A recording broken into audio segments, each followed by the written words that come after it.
Good afternoon po mga kababayan officer. This is Jam, the Filipino channel ng inyong lingkod. So today is June 17, 2026 at tayo ngayong una ay papunta dyan sa may The Enterprise Center sa may Makati Central Business District. Dito yan sa may De La Rosa Street, Legazpi Village, San Lorenzo, Makati. At dadalhin po natin sa may Venice Luxury Residences sa may Florence Way, Pinagsama, Taguig, Western Bikutan, Taguig po yan. Okay, magbabalik po tayo mamayang unti po pang nakakuha na po natin sila. Disclaimer lamang po ang content po natin ay karusada at hindi ang passenger. Kaya naman sakali man po na may marinig kayo mga pangalan ng lugar,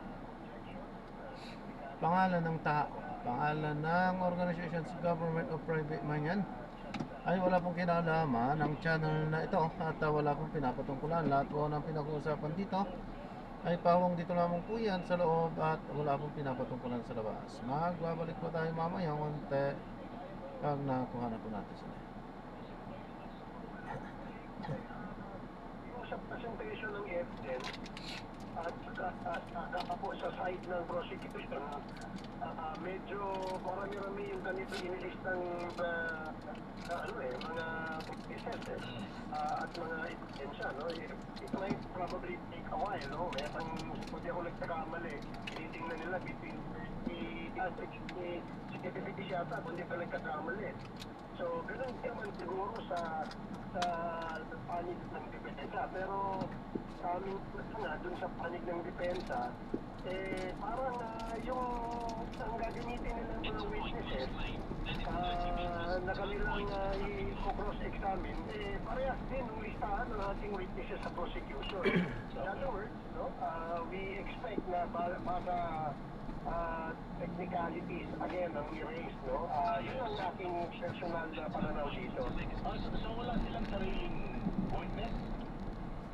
Mukhang gano'n ang sumalabas dahil although ang pagkakabanggit po sa kanilang pleading na isinabit, merong I think 100, no? And 100 pieces of evidence.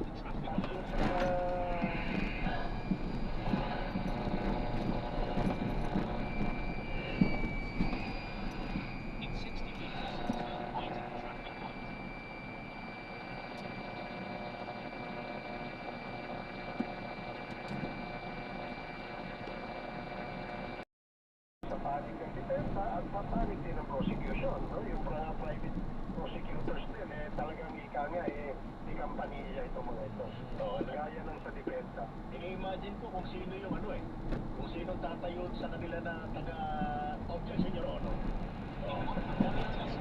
Naalala ko kasi yung, siguro mabilang na rin doon, Kong Ace, yung impeachment ni dating Pangulong Joseph Estrada.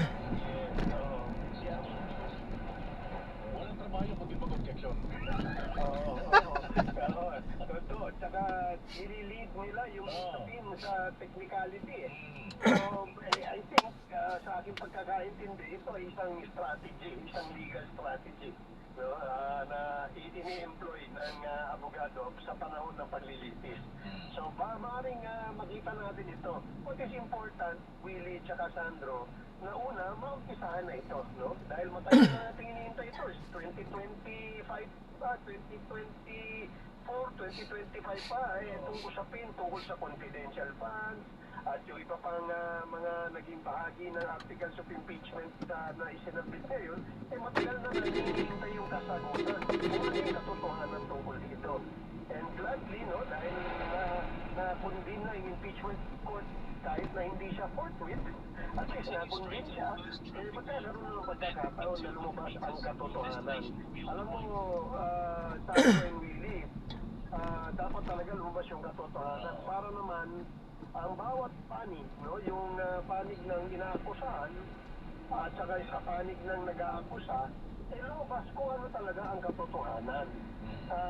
Diba sabi nga natin, kailangan may hustisya.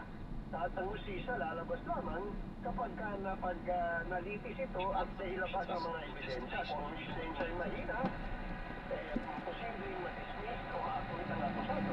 Kapag malakas ang ebidensya at hindi ma-dismiss o ma-refuse ang ebidensya, mabigat ang kaso, maaaring ma-convict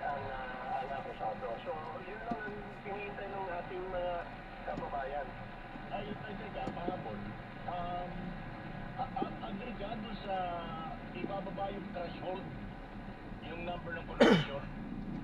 Kasi ang ang functioning ano ngayon, 22 na lang eh. 24. O, yes, 22 na nga. Eh, doon sa baseline, 24, di ba? That's right, so, well, yung kung susundin natin, yung Avelino versus Cuenco na jurisprudence, sinasabi doon, kapag ang miyembro ay wala sa coercive jurisdiction o coercive control, meaning, hindi mo siya mapapapunta, hindi siya makaka-participate, dapat hindi siya ibilang bilang isang juris, di ba? Meron pa tayong nakitang huwes na nag-trial na hindi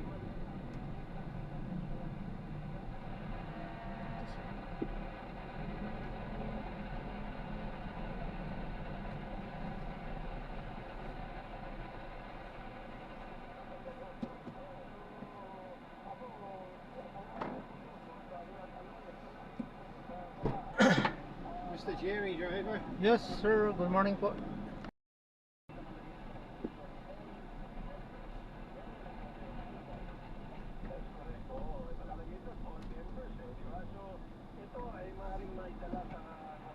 In 80 meters, turn right at the traffic light. ano nga bang interpretasyon o ang tamang interpretasyon sa ganitong sitwasyon? Kasi yun ang nangyari sa akin. No? Mataya ako personal, hindi ako abogado, so nakikita ko ang nababasa ko, In 100 meters, turn right and continue on Dina Rosa Access Road 1. kapag ang isang huwes sa isang trial, paano siya makakapag-desisyon ng tama?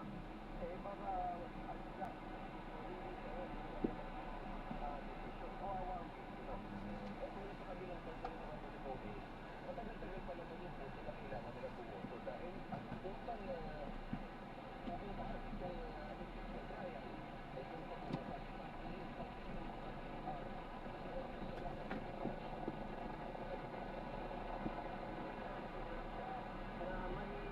ilabas natin para ang buong taong-bayan ay makita ano ba itong sinasabi niyong pagkakamali ng akusado.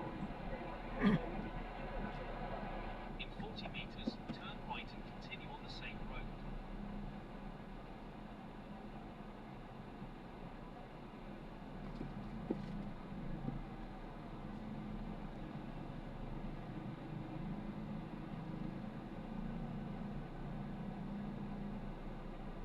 In 30 meters, turn right at the traffic light.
media.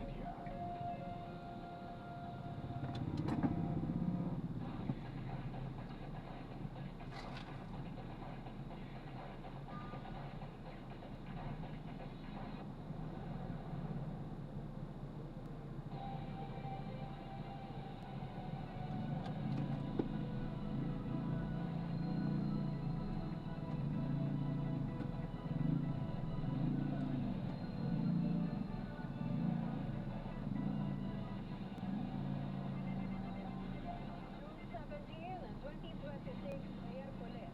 Matapos ang ilang linggong bangayan sa Senado, opisyal nang umupo bilang bagong Senate President, Senador Sherwin Gatchalian.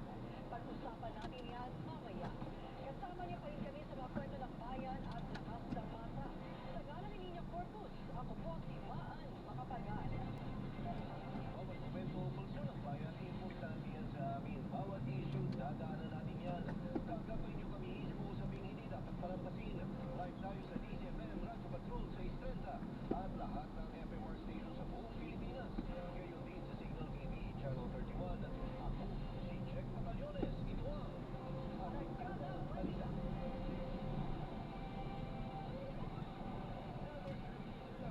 Bakit Senate President, Committee Chairmanship, agad pinagbutuhan.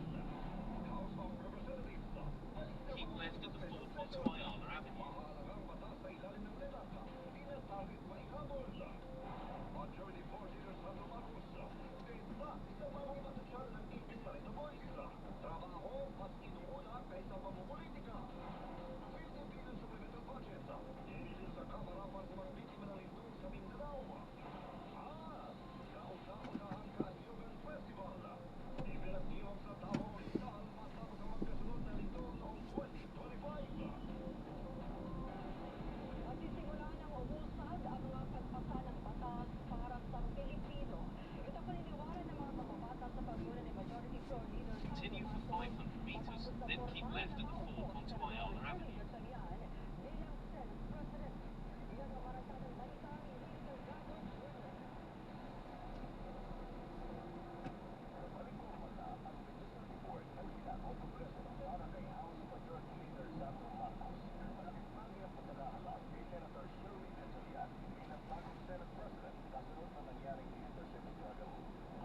Habang inaayos ng Senado ang mga natitirang priority measures, isa sa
yung doktrinang iyon i-apply rin dito sa pagboboto sa conviction or acquittal. Pero sa tingin ko, opinion ka lang, napaka-specific kasi ng ating constitution. Kung titingnan mo rin ang layunin ng constitution sapagkat ang tinatagal mo, isang halal ng bayan, tinataas nila yung numero para hindi madaling matagal. No? Yun ang talagang architecture ng ating constitutional provision. Pero kumbaga, does that work in favor of the kasi in this case, si VP Sara, kunyari may dalawa ka ng isa na akulong, hindi siya makaboto, di for acquittal na, then isa na hindi makita.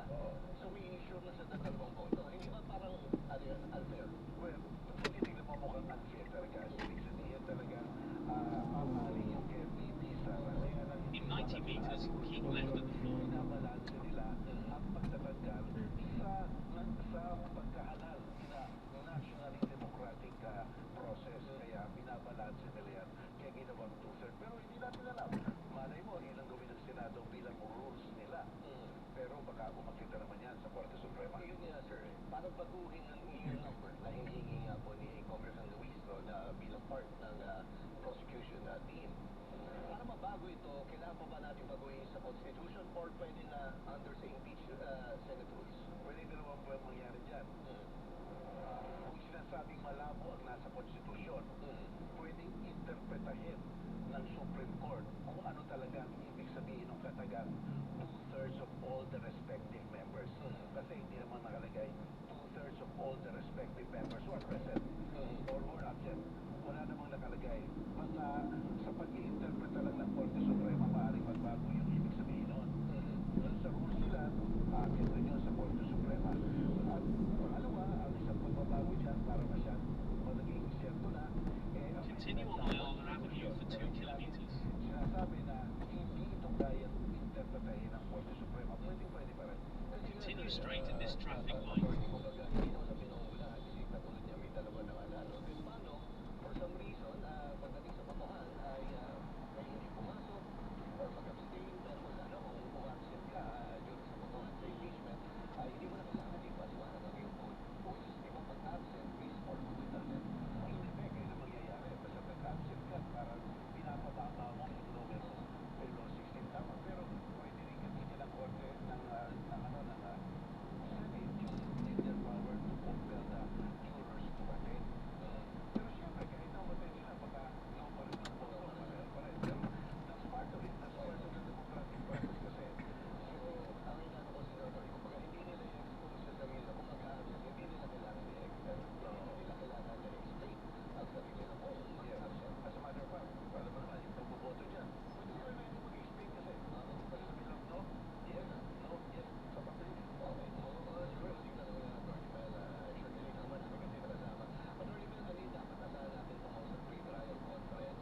May isang group na hinihiling na isang contributor at mismo cover ng media. Are you in favor of that? Saka yun nga, ano yung na-expect natin? Well, yes, gusto kong makita rin natin ang mga ilalatag na ebidensya, ililista ng mga saksi, at kung ano ang mga issue or facts na pwede nang tanggapin ng dalawang panig para hindi na patibayan sa mismong pagdilitis at para rin makita nila natin kung ano yung mga i-reserve pa nilang mga ebidensya para magkaroon ng ideya ang ating mga madlano at saka baka may pagtalunan pa dyan. Kasi doon sa sagot ng defense sa bandang huli, meron silang Continue pinapatanda straight in the first traffic light. Then, in 1 kilometer, turn right. So yun ang mangyayari bukas. Paglalatag ng ebidensya, paglilista ng saksi, pagkakalendar kung ilang araw ang prosecution, ilang araw ang depensa, ang pagreserva ng ilang pa mga saksi na maselan na because of the risk factor, hindi mo na nila pwedeng ilagtan. Yun ang mangyayari bukas at saka pagmamarka ng mga dokumento. Are you considering na sumali sa private prosecutors? Well, alam mo, Jake, nayaya ako dyan at nayaya rin ako maging spokesperson pero sa tingin ko mas mabuti na ako isang observer at nagbibigay